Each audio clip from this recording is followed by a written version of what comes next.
Hello students, welcome to the channel Rachna math solutions. इस video में हम लोग सीख रहे हैं second year engineering degree semester third का मैथमेटिक्स के सब्जेक्ट, जिसमें हमने चैप्टर स्टार्ट किया हुआ है फूरियर सीरीज और ये उसका लेक्चर 33 होने वाला है। आज के इस लेक्चर में हम लोग फूरियर सीरीज इस टॉपिक के अंदर आने वाले हाफ रेंज सीरीज इस कंसेप्ट के ऊपर ये आखिरी सम करेंगे। ठीक है, इसके बाद ये इसका मतलब हमारा फूरियर सीरीज ये टॉपिक कंप्लीट हो जाएगा।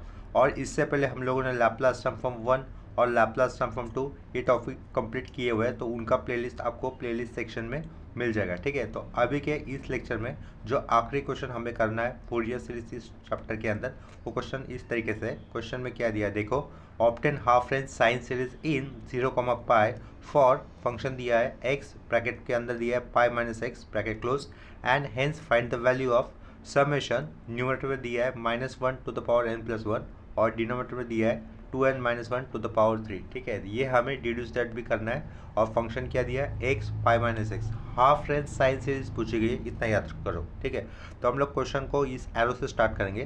तो पहले वाले स्टेटमेंट वापस क्वेश्चन का लिख दूंगा, that is to find half range sine series. ये क्या लिखा फिर, to find half range sine series लिखना है हमें। To find half range sine series लिखा। ठीक है, फॉर जो फंक्शन होगा उसको भी मेंशन करना होगा। For F of x is equal to function is like X bracket में pi minus X, in interval भी मेंशन कर देंगे इन 0, पाई। ठीक है, और ये लास्ट में राउंड ब्रैकेट क्लोज कर दिया इंटरवल का। आगे हमें लिखना होगा एज वी नो ये हाफ रेंज साइन सीरीज है, तो उसमें a0 और ये a n ये फूरियर कोफिशिएंट नहीं होंगे, सिर्फ b n ये फूरियर कोफिशिएंट होगा हाफ रेंज साइन सीरीज के अंदर। तो as we know Fourier series कैसे लिखी जाएगी फिर, f of x is equal to B n summation n is equal to 1 to infinity होगा, और साइड में एक्सटेंशन क्या देना होगा हमें, साइन एन एक्स। ठीक है, पाई टर्म वाली फूरियर सीरीज है, तो वहाँ पर हमें लास्ट में सिर्फ साइन एन एक्स देना होगा। इसको लिखा नंबर 1। इसके बाद हमें क्या करना है, बी एन इस फूरियर कोफिशिएंट को अलग से फाइंड आउट करना है। ठीक है, ये बी एन लिखा, पीछे लिखा and B N is equal to, B N का फॉर्मूला क्या होगा, 2/पाई integral limit 0 to pi F of X लिखने के बाद क्या आएगा, साइन एन एक्स होगा। ठीक है, और लास्ट में डी एक्स भी लिखना है। ठीक है, नेक्स्ट स्टेप में हम लोग जो एफ ऑफ एक्स दिया है उस फंक्शन को मेंशन करना होगा। वो क्या होने वाला है, ये 2/पाई लिखा है as it is left side में, 0 टू पाई इंटीग्रल लिमिट लिख दिए। एफ ऑफ एक्स फंक्शन क्या दिया था, एक्स और ब्रैकेट के अंदर पाई माइनस एक्स, और लास्ट में क्या दे रहा है, ये ऊपर का extension that is sine n x, और लास्ट में फिर से डी एक्स। ठीक है, इसका इंटीग्रेशन करने से पहले हमें क्या करना होगा, ये जो ब्रैकेट दिख रहा है ना उसको एक सिंगल टर्म बनाना होगा, यानी कि बाहर का एक्स अंदर हम लोग इंटू कर देंगे, तो ये 2/पाई हो जाएगा। Integral limit 0 to pi, x bracket के अंदर जाएगा तो ये पहला टर्म होगा पाई एक्स, वाला टर्म होगा -x²।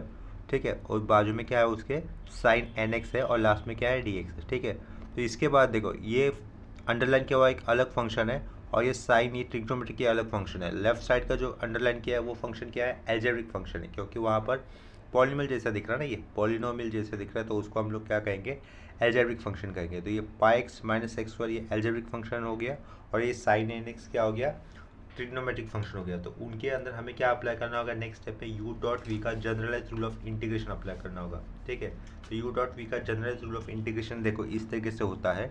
अगर ये इंटीग्रेशन है, एक फंक्शन u है, दूसरा फंक्शन v है, और लास्ट में होता है dx। ठीक है, तो दोनों में से पहले u फंक्शन को एज इट इज लिखते हैं हम लोग, फिर जो v फंक्शन होता है उसका इंटीग्रेशन सब्स्क्रिप्ट में 1 लिख कर दिखाया जाता है।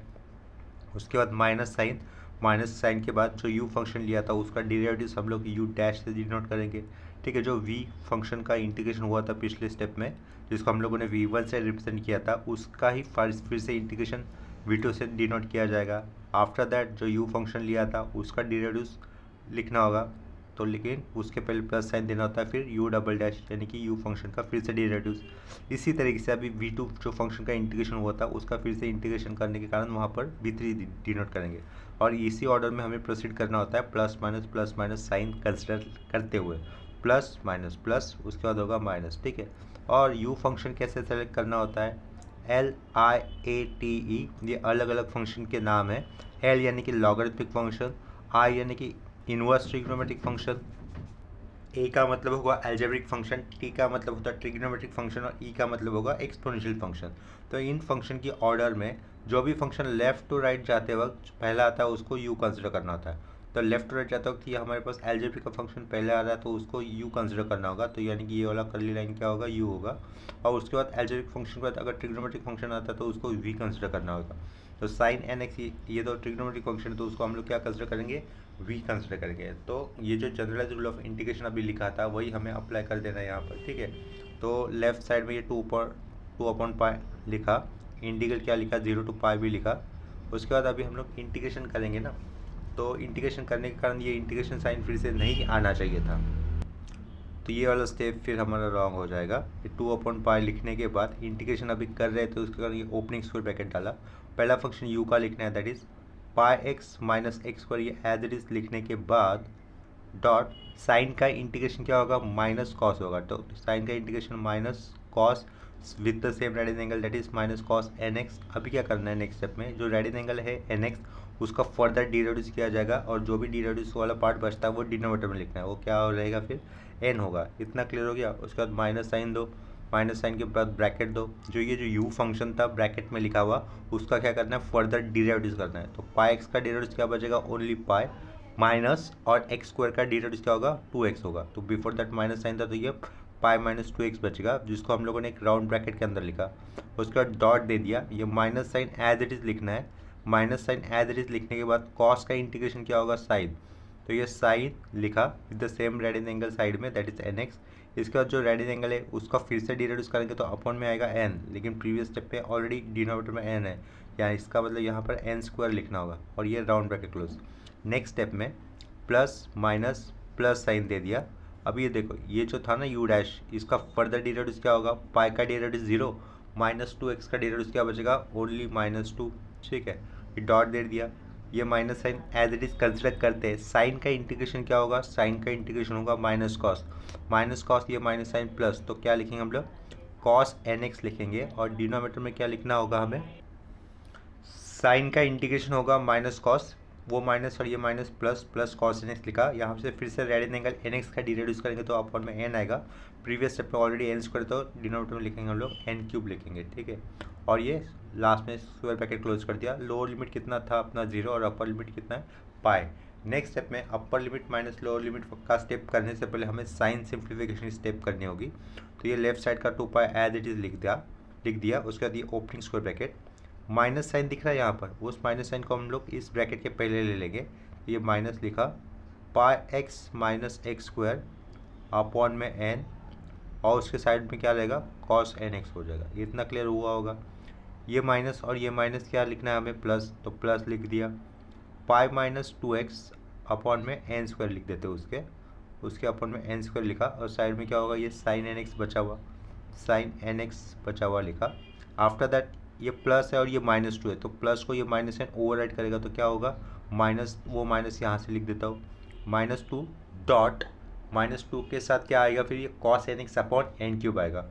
कॉस एन एक्स अपॉन में क्या लिखना है हमें, एन क्यूब लिखना है। Square bracket close, lower limit का 0 और ये अपर लिमिट का पाई। इतना क्लियर हो गया। नेक्स्ट स्टेप पे देखो, is equal to, next step में हम लोग लिखेंगे 2 अपॉन पाई, बाहर का ये एज इट इज लिख दिया। उसके बाद ओपनिंग स्क्वायर ब्रैकेट। अभी क्या करना है हमें, एक्स की जगह पे अपर लिमिट लेके जाना है दैट इज पाई। तो पाई एक्स, ये पाई स्क्वायर हो जाएगा, pi square minus pi square value 0 हो जाएगी, ये फर्स्ट टर्म 0 हो जाएगा। यहाँ पर देखो एक्स की जगह पे पाई पुट कर दे तो मिडल वाला टर्म क्या होगा, साइन एन पाई की वैल्यू 0 होती है तो ये सेकंड टर्म भी 0 हो जाएगा। एक्स की जगह पर पाई पुट करेंगे तो क्या होगा, ये कॉस एन पाई की वैल्यू होगी -1 टू द पावर एन, तो और बाजू में -2 है तो ये -2 लिखा, -1 टू द पावर एन रहेगा, अपॉन में क्या आएगा, एन क्यूब आएगा, ठीक है। ये अपर लिमिट पुट करके हो गया। उसके बाद माइनस साइन दो, माइनस साइन के बाद ब्रैकेट दो। अभी एक्स की जगह पे पुट करना है हमें 0, ठीक है। तो ये एक्स की जगह पे 0 पुट किया तो कॉस 0 की वैल्यू होती है 1। यहाँ पर एक्स 0 है तो 0 - 0 0 रहेगा, तो ये एंटायर टर्म 0 हो जाएगा। एक्स की जगह पे 0 है, साइन 0 कितना होता है, 0 होता है, तो ये सेकेंड टर्म भी 0 हो जाएगा। यहाँ पर x की वैल्यू 0 है तो cos 0 कितना होता है, 1 होता है। बिफोर दैट -2 साइन था, तो -2 अपॉन क्या लिखना है हमें, एन क्यूब लिखना है। ये राउंड ब्रैकेट क्लोज और ये क्लोजिंग स्क्वायर ब्रैकेट, ठीक है। नेक्स्ट स्टेप में देखो, ये माइनस ऑफ माइनस क्या हो जाएगा, प्लस हो जाएगा। तो ये 2 अपॉन पाई लिखा, स्क्वायर ब्रैकेट के अंदर ये टर्म प्लस होने वाला है ना, तो उसको पहला लिख देता हूँ, दैट इज़ 2/n³। ठीक है, उसके बाद ये minus sign 2 -1 to the power n upon का ये n³ लिख दिया। ठीक है, ये क्लोजिंग स्क्वायर ब्रैकेट। और इसके पीछे क्या है इतना याद रखो, ये bn था।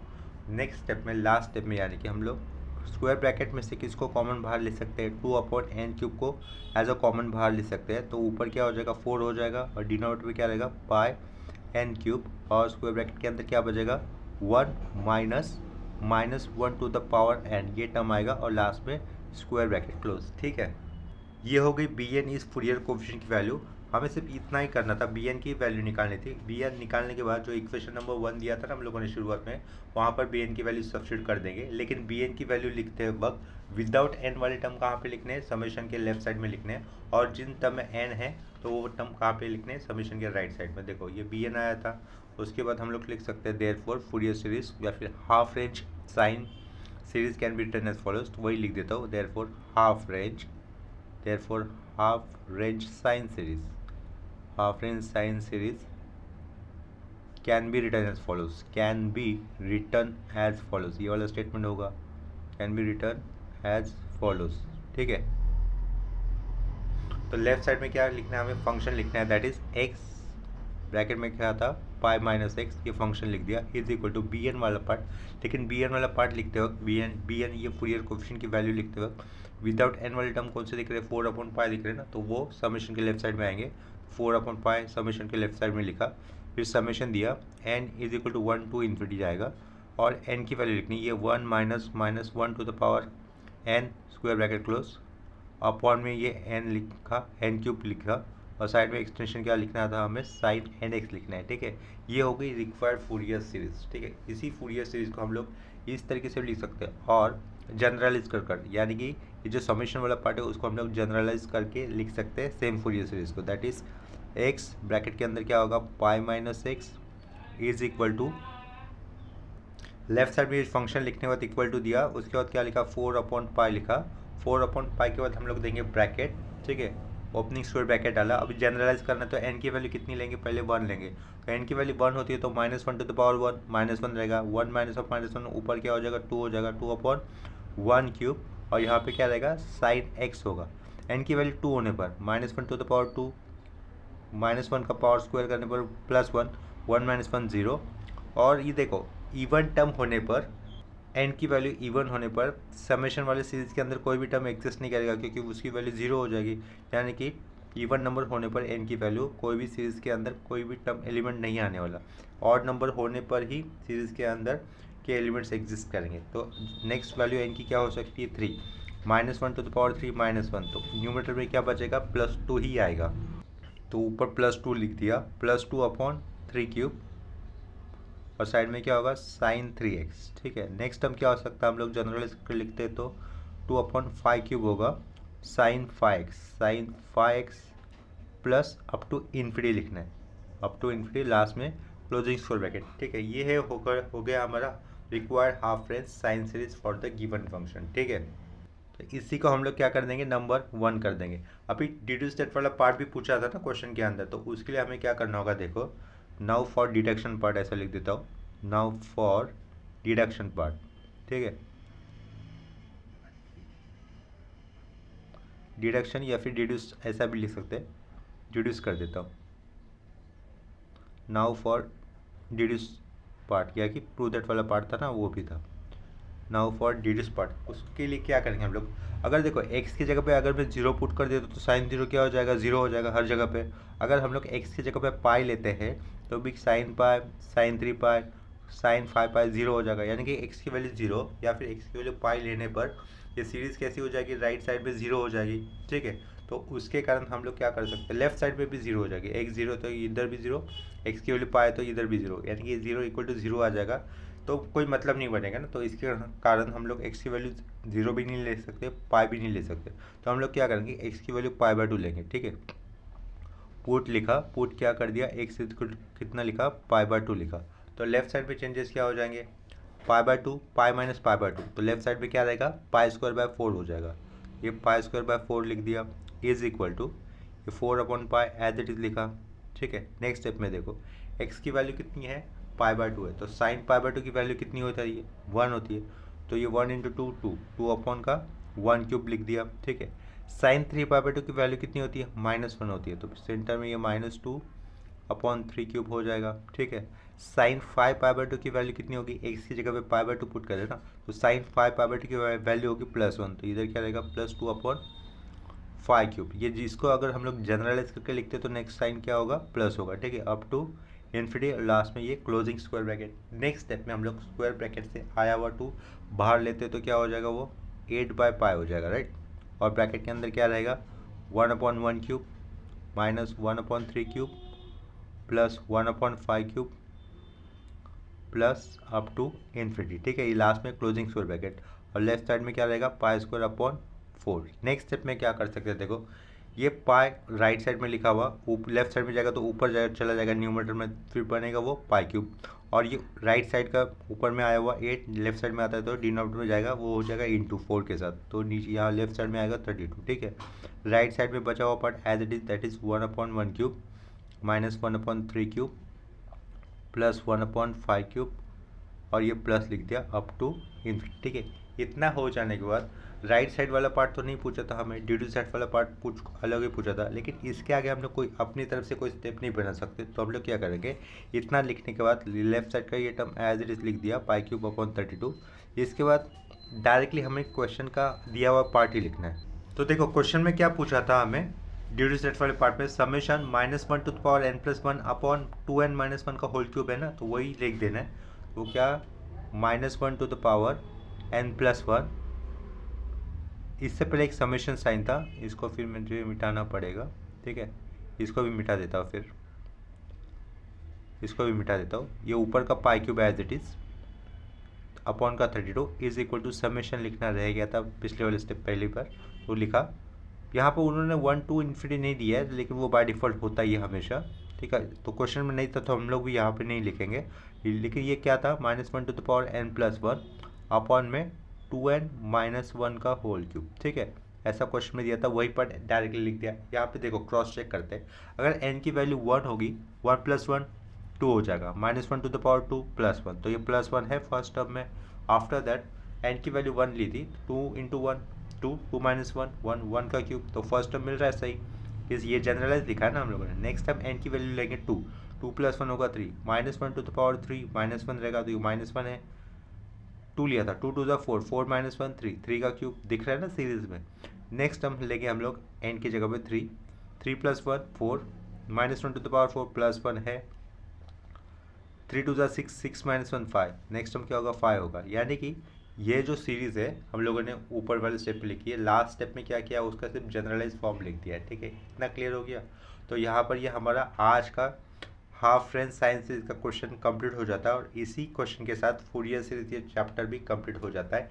इससे पहले जैसे कि पहले बताया था स्टार्टिंग में, लाप्लास ट्रांसफॉर्म 1 और लाप्लास ट्रांसफॉर्म की कंप्लीट प्लेलिस्ट आपको मिल जाएगी प्लेलिस्ट वाले सेक्शन में, as per Mumbai university syllabus, ठीक है। अगर आज के लिए प्रॉब्लम है, कहीं पर भी किसी कंसेप्ट में या फिर प्रॉब्लम में डाउट होता है तो मुझे कमेंट सेक्शन में इन्फॉर्म कर देना। मिलते हैं नेक्स्ट लेक्चर में, तब तक के लिए बाय और टेक केयर।